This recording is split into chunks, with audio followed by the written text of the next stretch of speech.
Extra, extra, read all about it! Since the days of newsboys shouting headlines from street corners, Mike Pate's family has been in the newspaper business. Born and raised in Oklahoma to a family of newspaper people. I'm the fourth generation of my family in the newspaper business. And for 43 years, Pate carried on the family legacy, ending his career in the city of his alma mater. So in 1997, I came to Tallahassee as publisher of the Tallahassee Democrat and finished my career here with the Democrat in 2005 when the paper was sold to Gannett, and then retired from the newspaper business in 2006. Mike Pate was raised with a newspaper in his hands. Yeah, my first job in the newspaper business, I was 6 years old, and my grandfather paid me 35 cents an hour to sweep out the back shop at the newspaper. The thin paper and black ink hold an almost spiritual quality for him. I loved that tactile experience of feeling the newspaper, of hearing the paper rattle, of smelling the ink, of seeing the print, seeing the ink on paper. But he says a paper's real value lies not in its form, but in its function. My belief is that you have to have a news product that represents the community that you live in. And the community where he retired is the same place he began.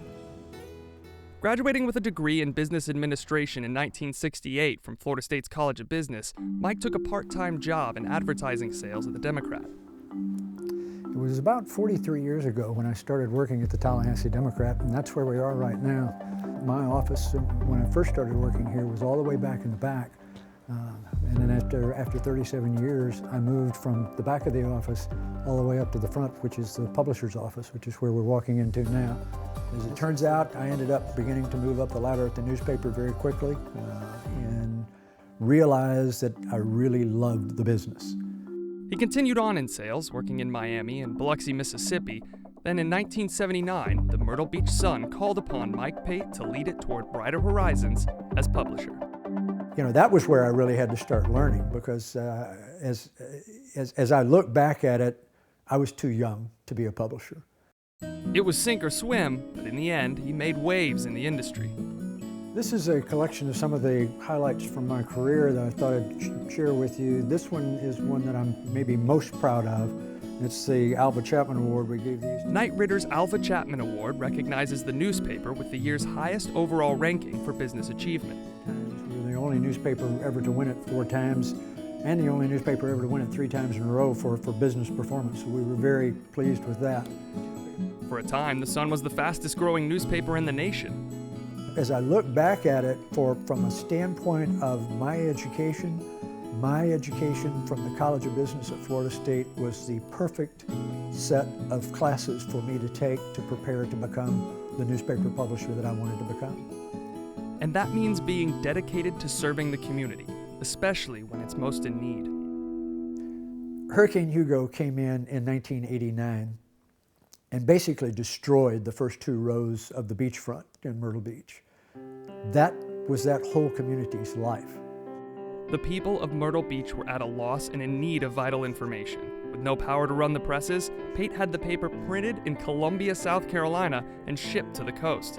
And before the water could recede, he was leading a team in an effort to restore the beachside community. By the summer of the next year, we were back to normal numbers because of the work that we did. And that was really a special time. Hugo, the 2000 presidential election, September 11th, Mike Pate's career is intertwined with our nation's history. Of course, it wasn't all trials and tragedy. He made sure to have a little fun, too.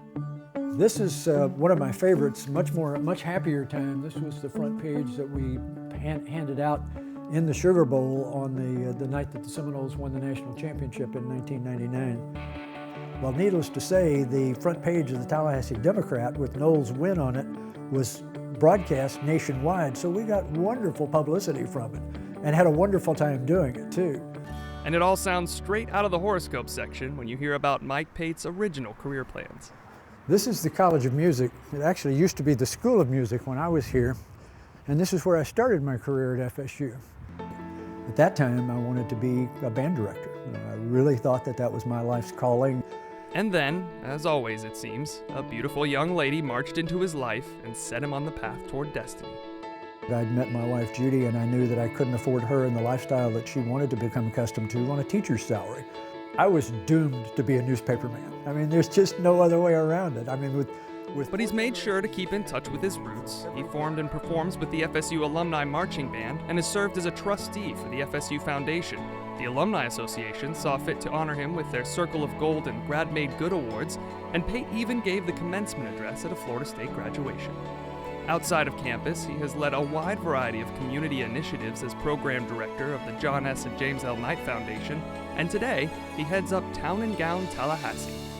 And of course, he spends as much time as he can with the next generation of Pates, his son, daughter-in-law, and granddaughters, always ready to have a little fun. In case you hadn't figured it out already, he's committed to our community, till death do him part, and then some. Judy and I own burial plots in Tallahassee. So we are here not only for the short term, we're here for the long term as well. So it's sort of an easy decision for us. It's home.